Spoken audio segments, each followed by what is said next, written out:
find some sort of harmony and balance. I was getting nothing but compliments from them. And in my mind, I was like, man, some of them, in my mind, I was like, I might lose some of these relationships because I'm asking too much.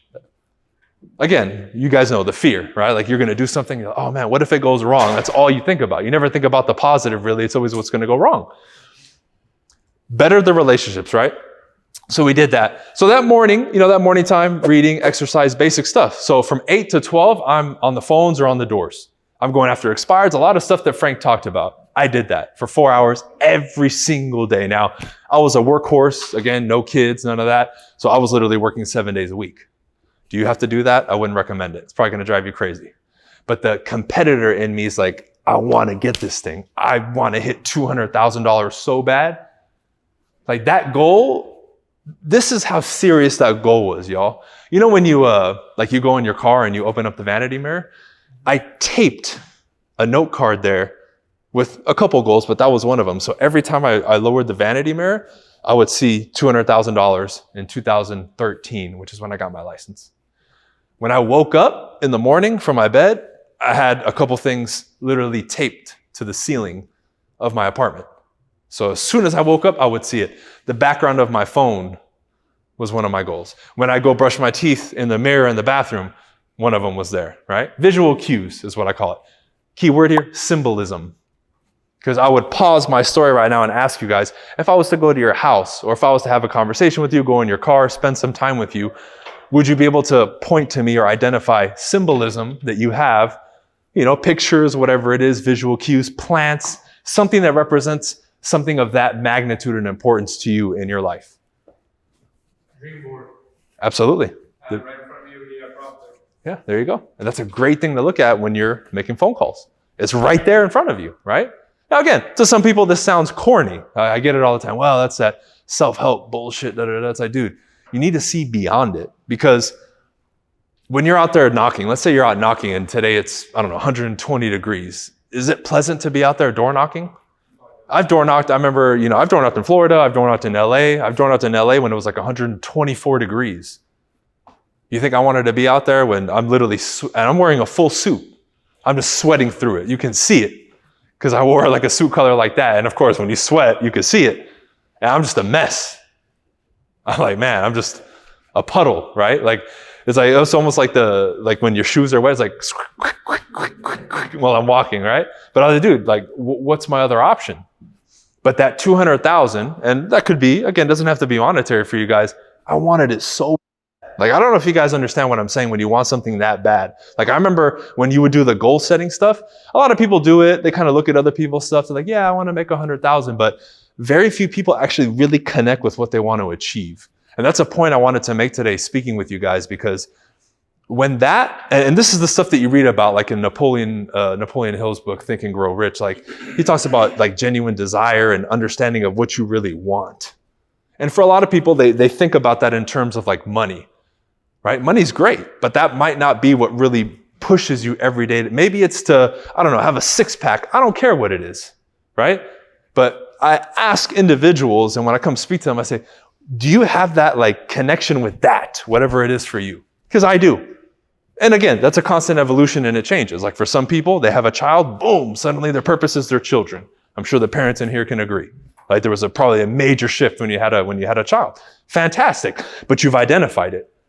And you will, like I ask people, they'll kill for their child, they'll do anything for their child, right? Okay, that's how you know that's super important to them. And that's their purpose, right? And I ask people, until you have that, it's very difficult for you to get up out of bed and do what it is that you need to do at the level that you need to do it day in and day out. It really is. And that's not just something I can talk up here and lecture you and give it to you. That's something you need to identify within you, right?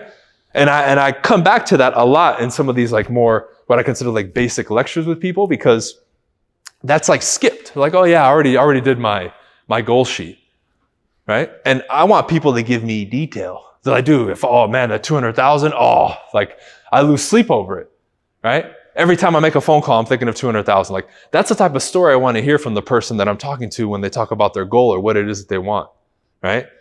Because for me, if let's say I learned from Luke and I took that strategy and I was like, oh man, that's a fantastic strategy. Boom, it's tied in with my goal now. So even if I feel like an idiot, even if I don't own a suit, even if I'm fumbling the gimbal and all that, I'm still going to do it because that's how I literally I got to 123,000 my first year. I was short of my goal. And I tripped and stumbled, on the way there. Like there was a lot of things I did wrong my first year, a ton. But I showed up every day and did it because I wanted the 200,000 so bad. I remember being new at my Century 21 office in LA, going to the front and saying, excuse me, I have an announcement to make. You see this top 10 list? You're going to see me on this list by the end of the year. Thank you.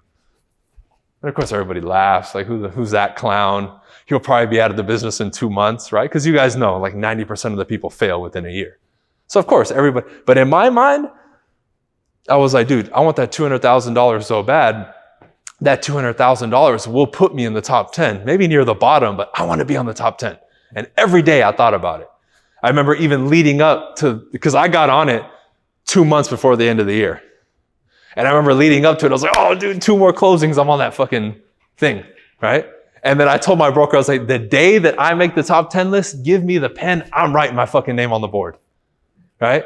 So then I would go to his office, hey man, when are you gonna update the list? I just put another one pending. Oh no, it's gotta close? Oh shit, okay, cool. Hey escrow, can we close it sooner? Right? Like you're a little kid in a candy store, dude. Right? Now, and I would ask you this, when's the last time you've been that excited about anything? Right? And I see this prevailing, not saying you guys specifically, but in our industry, it's lacking that. And that, by the way, will get you more business than you could dream of. Because when I start getting in front of my buyers and sellers and potential clients, that's what gets them like, oh, we want to work with this guy. Right? That just oozes and spills over to where people want to be around you and listen to you.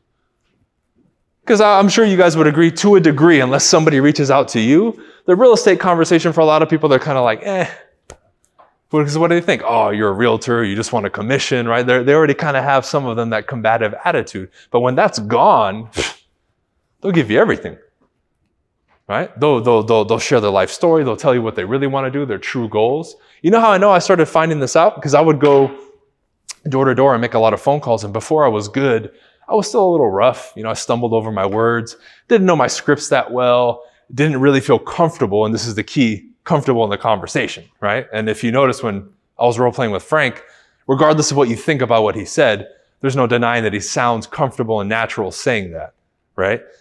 And that's the key. Because now when I started talking to people, I noticed I was like, man, some of these people, when I start talking to them, they say, no, I don't want to, I don't want to buy, I don't want to sell. But literally within 30 seconds sometimes, they're like, yeah, me and the wife, we're talking and we're going to go to Dallas, right? We've been seeing this Luke guy on Instagram.